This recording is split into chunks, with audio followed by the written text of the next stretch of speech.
ଅତି ଅନ୍ୟାୟ ଦେଶଦ୍ରୋହୀ ତା ବାପା ଆହୁରି କଳଙ୍କିତ ଲୋକ। ଏତେଥର ତ ମୋ ଝିଅ ଗଲା ଆମ ଘର ମାନଙ୍କରେ ଝିଅ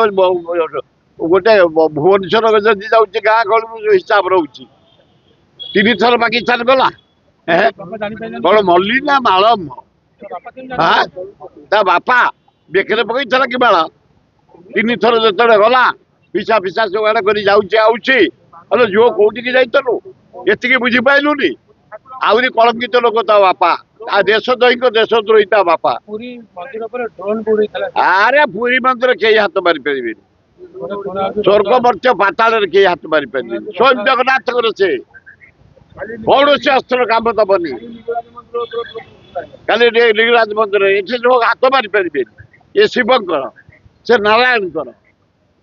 ଏ ସ୍ୱୟଂ ଦେବତାଙ୍କର କିଏ ବୁଲଉଥିଲା ଖବର ଆସିଛି ଆଜି ପେପରରେ ବାହାରିଛି ଆମେ ଇନକ୍ୱାରି କରୁଛୁ ସେ ଲୋକଙ୍କୁ ବିହିତ କାର୍ଯ୍ୟାନୁଷ୍ଠାନ ଦଣ୍ଡ ଦିଆଯିବ କାହିଁକି ତୁ ବୁଲଉଥିଲୁ ଦଣ୍ଡ ତା ଡାହାଣ ହାତ କାଢିଦେଲେ ସୁବିଧା ହବ।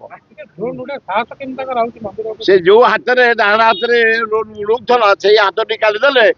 ସୁବିଧା ହବ ଆଉ ଜୀବନରେ ଆଉ କେବେ କୋଉଠି ଭୁଲ କରିବନି। ସିଏ ତାଙ୍କ ଦଳ କରିବେ ଆମର ଖାଲି ରାହୁଲ ଗାନ୍ଧୀଙ୍କର ଅଛି ଜନ୍ମଦିନ ଆମେ ପାଳନ କରିବୁ ସାରା ଭାରତ ବର୍ଷରେ ଛାତ୍ର କଂଗ୍ରେସ ଯୁବ କଂଗ୍ରେସ ମହିଳା କଂଗ୍ରେସ ବୁଢା କଂଗ୍ରେସ ସବୁ କରିବୁ ଆଉ ଭକ୍ତ ବାବୁ ଯେତେ ବୁଢାକୁ ବାହାର କଲେ ମଧ୍ୟ କି କଥା ଡାଇରେକ୍ଟର ନହେଲେ ହିରୋ ହେଇପାରିବ ତମେ ଯୁଆଡେ ପାଇବ ସାଡେ ଭର୍ତ୍ତି ହେଇଯିବ ପଶିଯିବ ଗୁଳି କରିଦବ ତେଣୁ ଡାଇରେକ୍ଟର ନିହାତି ଦରକାର ନା ମିଳିବ କଣ ହେଇଯାଉଛି ଭଲ ଝିଅ ଆମର ଆମ ନାତୁଣୀ ସେ ଖୁବ ବଢିଆ।